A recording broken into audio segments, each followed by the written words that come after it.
Maswerteng umaga po mga ka-STL. Narito na pong resulta ng STL Rizal para sa araw na to, first draw October 9, 2024. Araw ng Miyerkules. Naway ang mga natayaan nyo pong mga numero kanina ay manalo nawa ngayong umagang ito 11 AM. Kaya kunin nyo na pong yung mga tickets. Narito na pong resulta.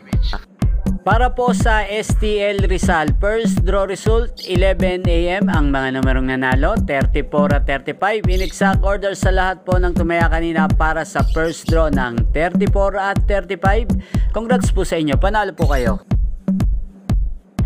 Ang STL Rizal ay napapanood nyo po sa channel na to, Roderick Hernandez TV, araw-araw mula Lunes hanggang Linggo, every 11 AM, 4 PM at 8:45 PM. Maraming salamat po sa panonood nyo sa aking channel. Huwag pong kalimutang mag-subscribe.